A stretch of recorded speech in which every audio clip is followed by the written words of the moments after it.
Welcome here to TalkFCB and welcome to El Clásico. Because as Barcelona meet Real Madrid, no matter what the game is, no matter what the competition, what the form may be, this is always a huge encounter. But what about now? What about meeting here in a final with a trophy on the line? And this is massive. This is decisive, and especially on the side of Barca, especially looking at Xavi here, who is searching for his first trophy as the Barcelona coach. Can they take this chance? Can they snatch this opportunity? We are going to be talking today about the two teams, about the form coming into this game, about the team selections, and about the individual battles. There's some predictions coming too. Who will come out on top? Will it be Real Madrid lifting the Super Cup?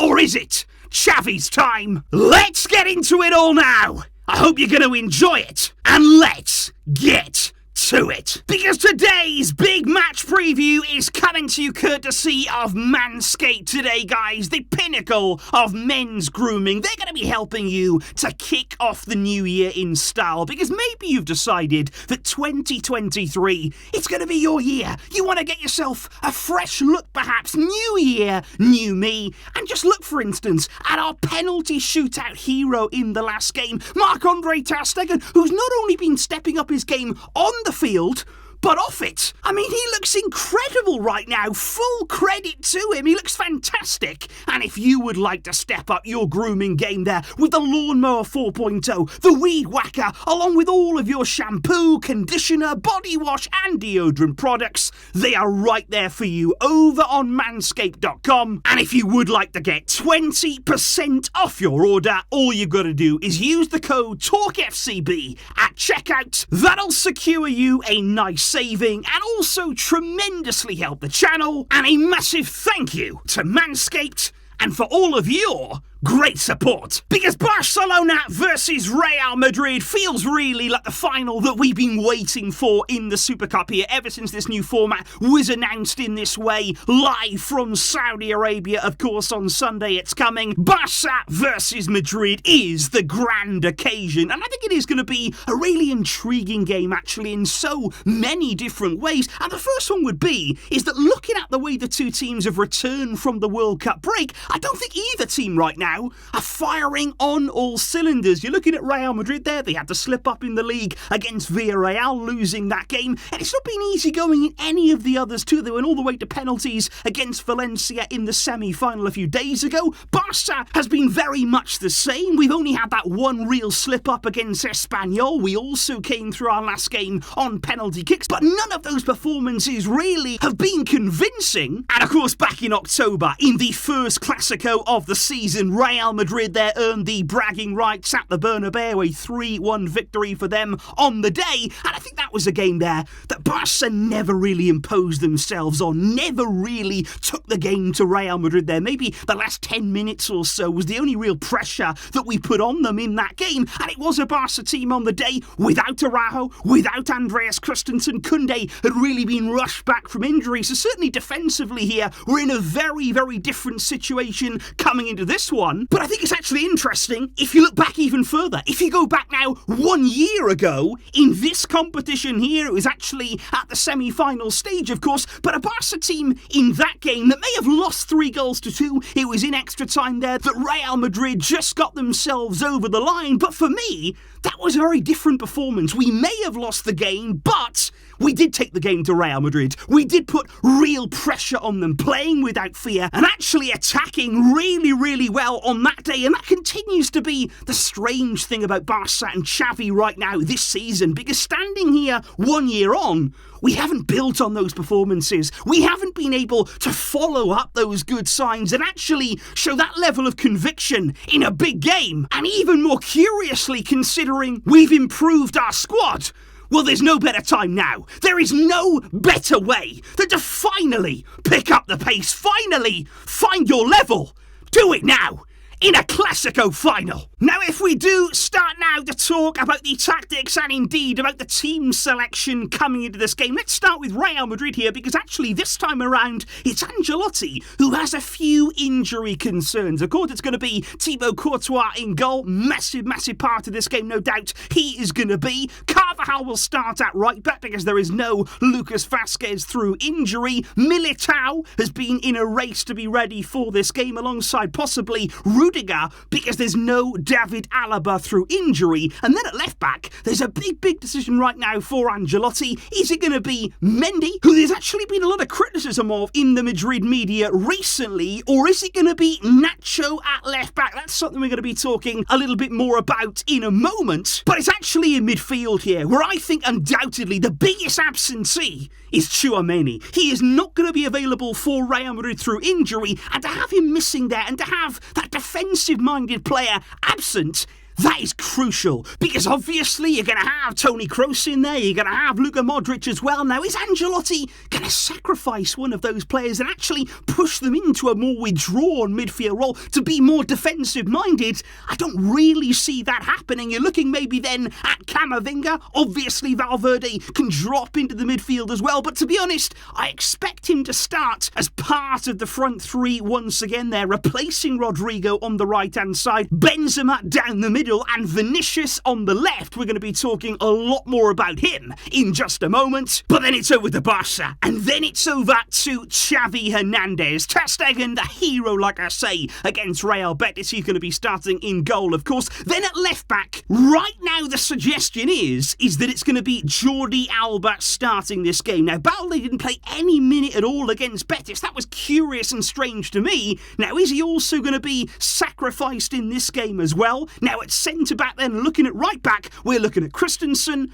Koundé as the centre-back, and Araujo as the right back. Now, for me, that could be either way. You could see Koundé out there, you could see Araujo central, but either way, that's going to be the area focusing on Vinicius Jr. and Christensen back into the starting lineup, and then into the midfield once again, where we're hearing a lot of suggestions that it is going to be that four in midfield that we saw against Atletico Madrid. Sergio Busquets, Frenkie de Jong, Xavi and Pedri. We're going to be talking about what that means, and also up front, Dembélé alongside Lewandowski, with both Rafinha and Ansu Fati dropping to the bench. So first of all, what we have to look further into here is that decision perhaps to go with four in midfield here from Xavi. Will he go with those two a little bit deeper, giving Pedri and Xavi the freedom? And I think all of that would be designed to get a real stranglehold in midfield here over Modric, over Kroos and Camavinga. That is definitely an area that Barca will feel that they can target. If you want to have Pedri and Xavi in here, really making sure that they're getting the better of that area, getting space in between the lines, which then should allow us to create chances for Lewandowski and play balls into Dembélé, who'll be running in behind. But I also think as well from Xavi, there is definitely in the back of his mind here thoughts about Fede Valverde, because he is going to be, like I say, starting in the front three, but we all saw in that previous Clásico earlier on the season, many times he would be dropping in there. That is really significant, because every time he did that back in October, Real Madrid gained the advantage in that midfield there. They were able to get a numerical advantage over us, to have four players in that midfield area, and I just think here by Xavi deploying these four, he's protecting us against that. That is why here he's looking to get control of that midfield, and using four players, is that the way to do it? The one thing, though, that I would have to say about this four in midfield, we spoke about it against Atletico Madrid, is that what it does do, though, it does make you extremely narrow in your play there. There's going to be a lot of gaps and a lot of spaces here in the wide areas, and what I would just say about that is it going to be a bit of a wasted opportunity? I'm thinking here, if Nacho is going to be playing at left back, would it not have been more effective to just put Dembélé on him? We all saw exactly what happened against Real Betis, whereby Dembélé absolutely tore them apart. And you think about Nacho there, Dembélé would have the beating of him every single time. Now, of course, there's nothing saying here that alongside Lewandowski, he can't drift out to the right-hand side, but would there have been more opportunities there to really attack Real in those wide areas? If it's Nacho, if it's Carvajal, is that going to be a missed trick from Xavi by going with the 4? But I think looking in the other direction, looking again at the wider areas, one, of course, of the big areas of the team that we have to keep an eye on, the one area of threat from Real Madrid in particular, it is all going to come down that left-hand side through Vinicius. Now, is Xavi going to push out Araujo to right back? I think the reason for that would be quite simple. He's done so well up against Vinicius, 1 versus 1. In the past, he's really been able to shut him down, really keep him quiet. And of course, there's going to be the possibility of overlaps here. That's also where the forward midfield can come into play. You can then afford to send a player out here and not really leave yourself exposed in midfield. You can have somebody then come across and you've still got men in the middle as well. So 4 will help you out defensively. You've also got, of course, Koundé, who if he's then going to start at centre-back, he can go out to help. But of course, you've also got to keep an eye on Karim Benzema. And that is why it's really important, I feel, that we have now Christensen back in the team as well. With Araujo, with Koundé, and with Christensen, that makes me feel good. That makes me feel comfortable there, defending against Vinicius and against Benzema. And of course, you do have as well the threat of Fede Valverde. And I do just think here, when you are zooming out, when you're looking at the way these two teams are going to come up against each other, I think there's so many fascinating battles there. The defence of Real Madrid certainly is strong in the central areas. I would certainly put a little bit more pressure on those wide areas. Now, will Jordi Alba be able to exploit that space maybe a little bit more? If we are going to be very central, we're going to be relying on him to get down this left-hand side as often as possible, but he also can't neglect his defensive duties in this game. He's going to need to be on his game for sure. Robert Lewandowski, of course, is going to play a starring role. It's all going to be about creating chances for him. We do need to get balls into him and try and give him opportunities in the box, and of course, there's going to be the taking of those chances. And I do think overall, guys, the two goalkeepers, they are going to have a massive impact on this game. They are both capable of match-winning saves, defining moments, and it is going to be a really exciting clash. I can't wait to see how this really does play out. But finally here, if we do look at the predictions, because there is confidence right now on my community section, a lot of people believing that Barça are going to be able to beat Real Madrid and lift the Super Cup, but it may be by a very slender margin. 1+ goals there has by far and away the majority. And if we're looking as well at the channel members, just have a look at that there. 4 people believing 2-1. A lot of people thinking that could be the scoreline to go for. Lewandowski perhaps is going to be the man to score first. And if it comes down to me, I wouldn't be at all surprised to see this game go beyond the 90 minutes. Maybe again we could see us go to extra time. But this time, I believe we could do it. This time I believe Barça may get the better of Real Madrid. And I'm going to go for Araujo to score first in this game. But please do let me know in the comments down below, guys, all of your thoughts, all of your predictions, and what you're anticipating ahead of El Clásico. It's a massive game. I think it's even more important for us. Real Madrid will want to win, of course. They'll want to get their hands on this trophy. But Barça need this title. Xavi needs this win against Real in a final. Can we do it?